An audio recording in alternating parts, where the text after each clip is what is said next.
이혼에 대해서 다들 진지하게 고민하고 생각을 하고 계시잖아요. 저희가 실제로 이혼을 하신 이혼 선배님 한 분을 모셔서 실제 이혼 과정이 어떤지, 이혼 후의 삶은 어떤지 이런 것들을 좀 우리가 알아보는 시간을 좀 했으면 좋겠어요. 그래서 그 현실에 대해서 아주 냉정하고 촌철살인 바로바로 얘기해줘요. 이혼 선배님을 모시겠습니다. 네, 이혼 선배님 나와주세요. 안녕하세요. 안녕하세요. 안녕하세요. 안녕하세요. 안녕하세요.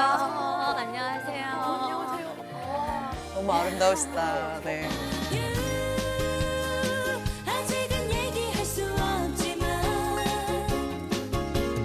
나 있잖아 네가 정말 좋아. 나와주세요. 안녕하세요. 네, 안녕하세요. 안녕하세요. 네, 선배님 이쪽에, 이쪽에 앉아주시면 됩니다.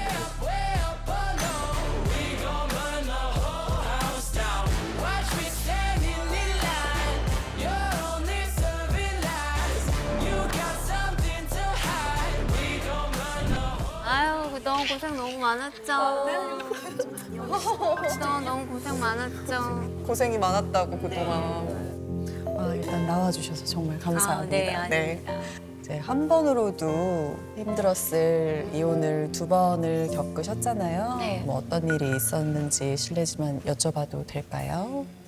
그러니까 첫 번째 결혼은 3개월 정도 연애하고 신랑이랑 결혼을 했는데 와 너무 이렇게 제가 몰랐던 것들이 막 하나하나씩 양파 껍질처럼 까지는데 감당할 수가 없는 거예요. 근데 그걸 떠나서 너무 가슴 아픈 일들이 많았는데 아이들이 알기 원치 않았기 때문에 그래서 제가 이제 이혼을 할 때도 소송을 가지 않고 조정을 5번이나 거쳐서 조정을 통해 이제 이혼을 한 이유기도 해요.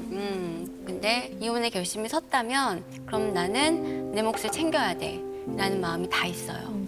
남자들은 그래요. 말을 못하는 것뿐이에요. 자존심 때문에.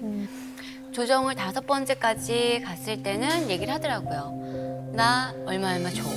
그다음에 근데 그것도 판결문에 쓰겠어. 혹시 내가 안 줄까 봐.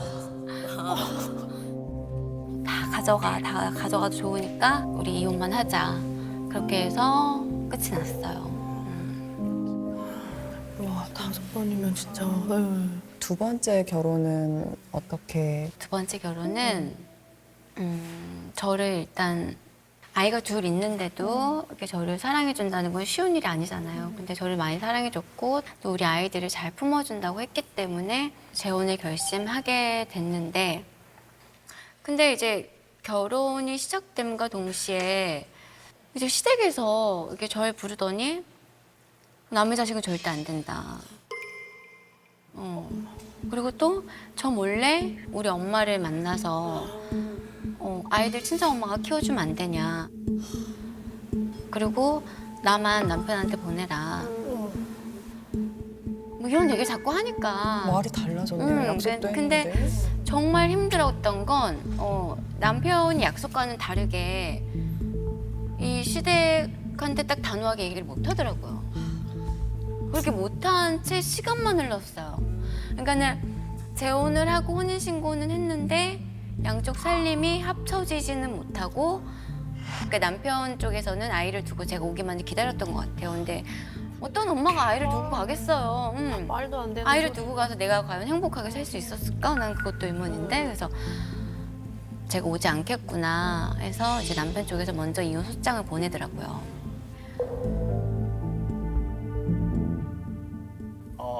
이제 보통 아나운서 그러면 좀 반듯하고 네. 큰 변화 없는 이렇게 좀 삶을 살았지 않았나 뭐 이렇게 많은 분들이 생각하실 것 같아요. 네네. 근데 제가 무려 22년 전에 이혼을 했습니다. 오. 그래서 이제 이혼 22년 차고 재혼은 15년 차. 이야. 다시 이제 결혼을 했고요. 좀 굴곡 있는 삶을 살았는데 7년 정도 이제 결혼 생활을 했고요. 이제 이혼 결정을 했는데 네. 어떤 사람이든지 이혼을 하잖아요. 그러면 둘이 생각하는 이혼 사유가 서로 다릅니다. 그렇기 때문에 이제 성격 차이 그리고 이제 좀 경제관념이 좀 달랐던 거. 물론 이제 고민 끝에 결정을 내린 거죠. 법정에서 이렇게 나왔는데 눈에서 눈물이 쭉 흐르더라고요. 그리고 2002년도는 이혼한다는 게 약간 창피했던 시대예요. 맞습니다. 네. 네. 이제 뭐 이제는 내가 사회적으로 이혼남이 되는 거구나 뭐 그런 생각도 들었고 애들 생각, 애들을 못 보게 되는데 이걸 내가 견뎌낼 수 있을까 뭐 이런 생각들이 많이 있었죠. 그러니까 눈물이 그냥 흐르더라고요. 이렇게 쫙. 법원 앞에서. 네. 그러고 나서도 한동안은 많이 울었던 것 같아요. 밤에 특히 이렇게 자기 전에. 예. 힘드셔서 마음. 그렇죠. 근데 소송은 좀 감정이 서로 많이 상한다 그러잖아요. 그 도대체 어느 정도 이렇게 이게 어쨌든 우리가 사랑해서 결혼했잖아요. 사랑해서 결혼했지만 내가 사랑했던 상대를 정말 저 바닥 끝까지 끌어내려야 하는 싸움이에요. 너무너무 지저분한 싸움인데 이제 세나 씨 남편분이 세나 씨에 대해서 정말 팩트 외에도 너무너무 나쁜 사람으로 만든 소장을 딱 내가 받았어요.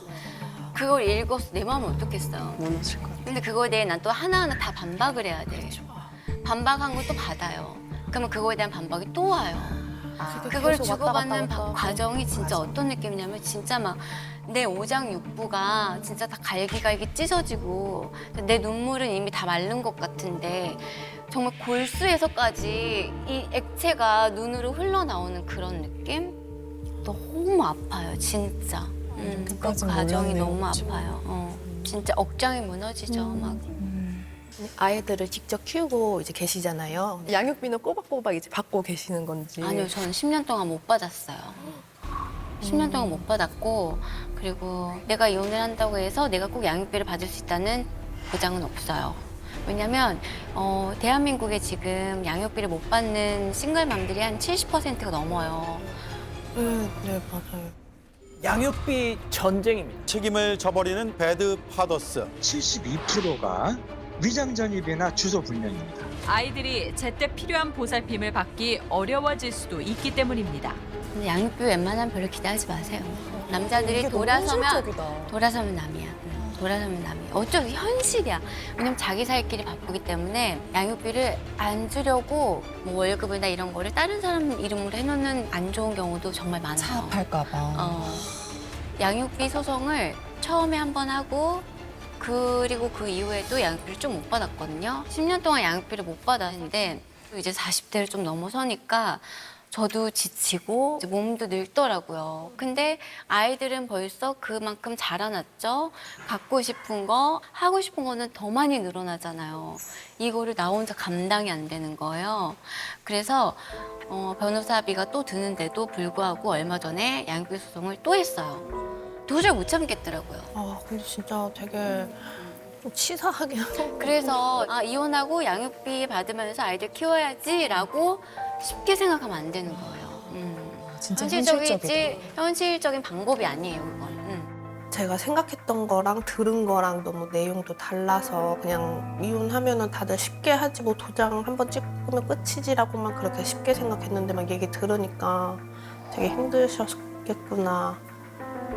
보통 남편분들은 이제 그 양육권을 가져오기가 어려운 부분이 있는데 아나운서님은 어떻게 하셨는지. 저 같은 경우는 뭐 둘째가 18개월이고 첫째가 7살이었기 때문에 엄마가 뭐 키우는 거에 동의를 했고요. 그 면접 교섭권 그것만 제대로 지켜진다면 아이들이 어디 가서 잘하는 게 더 좋겠다라는 판단은 서로 부부가 내릴 수 있다고 생각해요. 제 생각에는. 네. 만약에 양육권을 이제 제가 못 가지고 오면은 면접 교섭권으로 그걸로도 많이 싸울까요? 엄청 싸워요. 엄청 싸워. 헤어지면 끝일 것 같죠? 그게 끝이 아니야. 이미 엄마랑 아빠랑 감정이 굉장히 안 좋은 상태에서 헤어졌잖아요. 그러니까 이게 면접 교섭이 쿨하게 안 돼. 만약에 아이를 9시부터 5시까지 보기로 했어요, 토요일 날. 근데 만약에 9시 반에 왔어, 차가 막혔다. 나도 나가야 되는데 이 사람이 약속을 매번 어겨. 그것도 늦어요? 그러면은 또 그거에 대해서 왜 시간 약속을 지키지 않아? 너 이럴 거면 면접 교섭 하지 마. 이럴 거면 나 너한테 보내지 않을 거야. 막 이렇게 꼬장을 부리기도 하고 오만 핑계를 대가면서 애들을 안 보여주기도 해요. 근데 그 와중에 내가 면접 교섭을 이제 내가 양육자예요. 아빠한테 면접 계속을 보냈어요. 근데 이 아빠가 새 여자친구랑 내 아이들을 같이 봐. 그럼 엄마 마음이 어떻겠어요? 눈이 뒤집히죠? 엄청 싫어요. 그치? 이런 게 현실이에요. 와 생각만 해도 막 어. 열이 막. 그러니까 이런 게 현실. 그래서 어느 날 갑자기 애들이 왔는데 뭐 어떤 이모가 왔는데 뭐 배꼽에 귀걸이를 하고 있고 뭐 그 언니가 뭐라고 했고 나 예쁘다고 해줬다 막 이런 얘기 들으면 엄마는 어떻게 될 것 같아? 엄마는 뒤집히는 거야 진짜. 그냥 당장 전화해가지고 막 따지고 싶죠. 그렇죠. 그러니까 이것도 전쟁이에요. 이것도 그러니까는- 싸움이네요. 그러니까. 안 싸우려고 이혼했는데. 그러니까 그래서 이혼한다고 해서 싸움이 끝나는 게 아니에요. 끝내려고 싸워. 계속 싸워야 돼. 세상에 아름다운 이별은 없어요. 없어. 합의 이혼은 좀 이별은 낫지 않을까. 그렇지 않아요. 네, 알았습니다. 그냥 이혼한다는 것 자체가 다 그냥 계속 싸움이 이어지는 거네요. 삶에 있어서. 그러니까는 이혼한다고 해서 내가 내 삶이 뭐 당장 평안해지고 뭐 그냥 진짜 아이들이랑 알콩달콩 행복하게 살 거다라는 생각은 버려야 버려야 되네요. 된다는 거죠. 현실이 느껴지네요. 너무 더 현실이 처참한 것 같아요. 이혼을 하고 나서의 그 이후의 그 현실이 이제 이혼 생각하기 전에 이런 생각도 좀 했거든요. 내가 뭐 이 사람만큼은 못 벌어도 내가 경제적인 활동이 가능하다면 신랑한테 뭐 이렇게 막 하나부터 열까지 이렇게 맞춰가면서 안 살아도 되잖아. 약간 이런 마음이 좀 있었는데 싸움은 끝나지 않는다. 이제 이 말을 듣고 나니까 아 이게 진짜 내가 생각한 게 옳은 방법일까? 그런 생각을 하게 된 것 같아요.